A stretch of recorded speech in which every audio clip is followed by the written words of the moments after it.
नमस्ते दोस्तों, audio book में आपका स्वागत है। इस वीडियो में हम जोसेफ nguyen की book don't believe everything you think की समरी के बारे में चर्चा करेंगे। विचार बनाम चिंतन। हमारे आसपास क्या हो रहा है, इसका अनुभव करने के लिए हमें विचारों की आवश्यकता होती है। विचार अपरिहार्य हैं और हम उन्हें नियंत्रित नहीं कर सकते। दूसरी ओर सोचना हमारे विचारों पर चिंतन करने की क्रिया है। सोचना वैकल्पिक है और सभी दुखों की जड़ है। आदर्श रूप से हम अपने विचारों का न्याय करने से बचना चाहते हैं। जिस क्षण हम ऐसा करते हैं, हम अवांछित भावनाओं का स्वागत करते हैं जिन्हें रोकना मुश्किल होता है। जबकि विचार बनाते हैं, सोच विनाश करती है। अध्याय 5। अगर हम वही महसूस कर सकते हैं जो हम सोच रहे हैं, तो क्या हमें ऐसा महसूस करने के लिए सकारात्मक रूप से सोचने की जरूरत नहीं है? नकारात्मक भावनाओं का अनुभव करना एक उद्देश्य पूरा करता है, लेकिन केवल तभी जब यह जीवित रहने की बात आती है। आधुनिक दुनिया में नकारात्मक भावनाएं हमारी बहुत मदद नहीं करती हैं। हालांकि जब हम सकारात्मक भावनाओं का अनुभव करते हैं, तो हमारे दिमाग में विचार नहीं आते हैं। सकारात्मक भावनाओं का अनुभव करने के लिए विचार या सोच होना जरूरी नहीं है। लेखक का तर्क है कि हमारी प्राकृतिक अवस्था आनंद, प्रेम और संतुष्टि की होती है। जब हम सोचते हैं, तो हम खुद को उस प्राकृतिक अवस्था से वंचित कर रहे होते हैं। जितना ज्यादा हम सोचते हैं, हम उतने ही कम खुश होते हैं। इससे कोई फर्क नहीं पड़ता कि हम सकारात्मक या नकारात्मक विचार सोच रहे हैं, क्योंकि सोचने से हमेशा दुख होता है। मानव अनुभव कैसे निर्मित होता है? 3 सिद्धांत। मानवीय अनुभव 3 सिद्धांतों से आता है: सार्वभौमिक मन, चेतना और विचार। जीवन में कुछ भी अनुभव करने के लिए हमें इन तीनों सिद्धांतों की आवश्यकता होती है।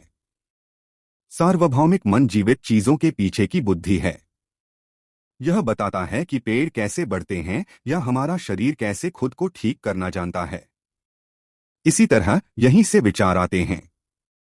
हम हमेशा संतुष्ट महसूस करने और आनंद का अनुभव करने के लिए सार्वभौमिक मन से जुड़े रहना चाहते हैं। जब हम सोचना शुरू करते हैं, तो यह हमें हमारे सार्वभौमिक मन से अलग कर देता है और परिणामस्वरूप हम क्रोधित, निराश, दुखी या उदास महसूस करते हैं। सार्वभौमिक चेतना जागरूकता का वह स्तर है जिसे सभी वस्तुएं अनुभव करती हैं। यह निर्धारित करने के लिए कि हमारे लक्ष्य प्रेरणा से आते हैं या हताशा से, हमें विचार और सोच के बीच के अंतर को याद रखना चाहिए। विचार के रूप में आने वाले लक्ष्य प्रेरणा से बनाए जाते हैं। सोच के रूप में आने वाले लक्ष्य हताशा से बनाए जाते हैं। बाद में हम लक्ष्यों के साथ आने के लिए विश्लेषण, न्याय, आलोचना और तर्क करते हैं। इसलिए वे हमें प्रतिबंधित करते हैं और हम अच्छा महसूस नहीं करते हैं। जब लक्ष्य हताशा से निकलते हैं, तो हमें दायित्व की भावना महसूस होती है, जैसे कि हमें उन्हें पूरा करना ही है। आखिरकार लक्ष्य उतना महत्वपूर्ण नहीं है जितना कि उसका स्रोत। पहले वाले में आप ऊर्जावान, हल्का, उत्साहित महसूस करते हैं। जब लक्ष्य प्रेरणा से निकलते हैं, तो हम उन्हें पूरा करना चाहते हैं। यह इस बात से अवगत होना है कि हम अस्तित्व में हैं और हमारे पास विचार हैं। इसके बिना हम जीवन का अनुभव नहीं कर पाएंगे। सार्वभौमिक विचार हमारी सोचने की क्षमता और वह सारी सूचना है जिस तक हमारी पहुंच है। सार्वभौमिक विचार के बिना हम कुछ भी नहीं बना पाएंगे। यदि सोचना ही हमारे दुख का मूल कारण है, तो हम सोचना कैसे बंद करें? हम चाहे जो भी करें, हम सोचना बंद नहीं कर सकते। कम से कम पूरी तरह से नहीं।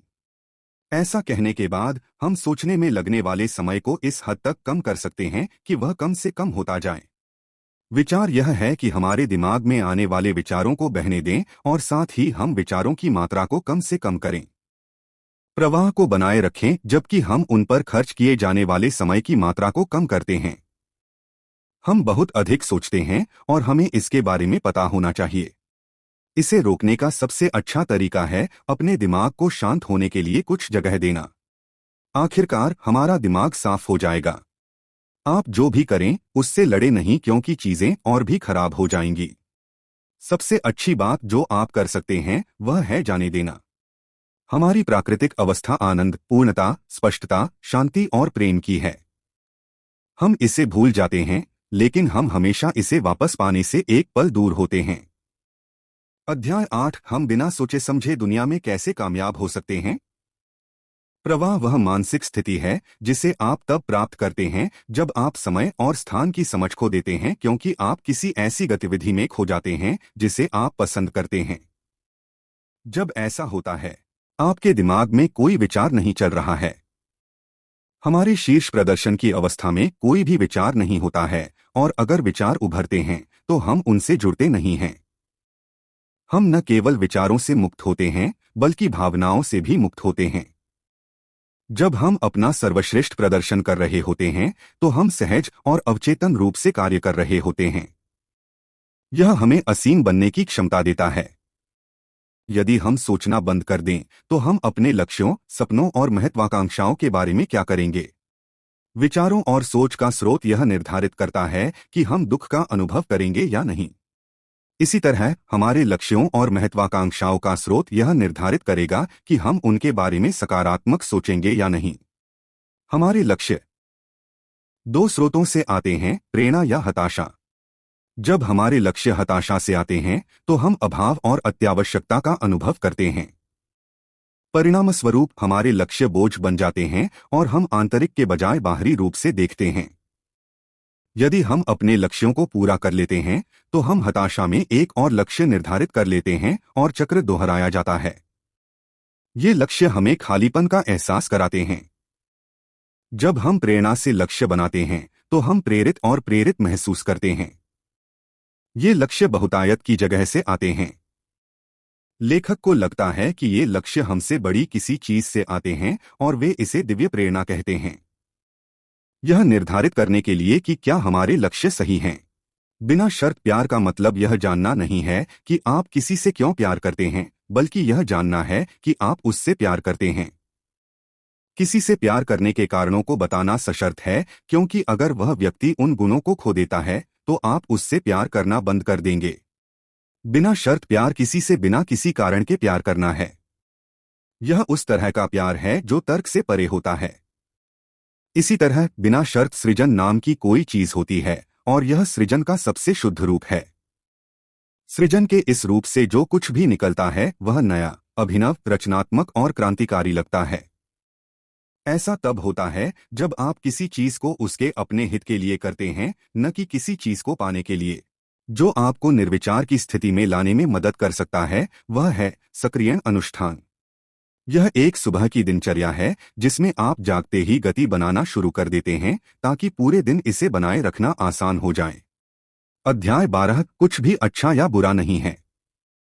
जब जीवन के निर्णयों की बात आती है तो अच्छा या बुरा जैसी कोई चीज नहीं होती। सोचने से सुखद या अप्रिय भावनाएं पैदा होती हैं, लेकिन इससे वे सुखद या अप्रिय नहीं हो जाती।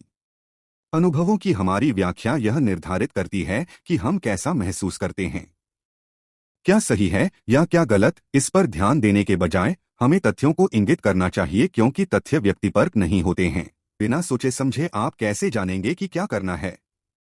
हो सकता है कि कोई निर्णय सही या गलत न हो, लेकिन उनमें से कुछ दूसरों की तुलना में ज्यादा बेहतर होते हैं। जीवन में कुछ बड़े निर्णय चिंता और बेचैनी का कारण बनेंगे, क्योंकि हम उन्हें लेने के लिए अपनी सोच पर निर्भर करते हैं। ऐसा कहा जाता है कि हम अक्सर जानते हैं कि सबसे अच्छा निर्णय क्या है। हम अक्सर इसे अंतर्ज्ञान, आंतरिक ज्ञान या आंत की भावना कहते हैं। सच तो यह है कि हमें उत्तरों की तलाश बाहरी रूप से नहीं बल्कि आंतरिक रूप से करनी चाहिए। आपका अंतर्ज्ञान एक प्रकार का आंतरिक जीपीएस है जो आपको जीवन में मार्गदर्शन करता है। वास्तव में समस्या यह नहीं है कि हमें क्या करना है, बल्कि यह है कि हम इसे करने से डरते हैं।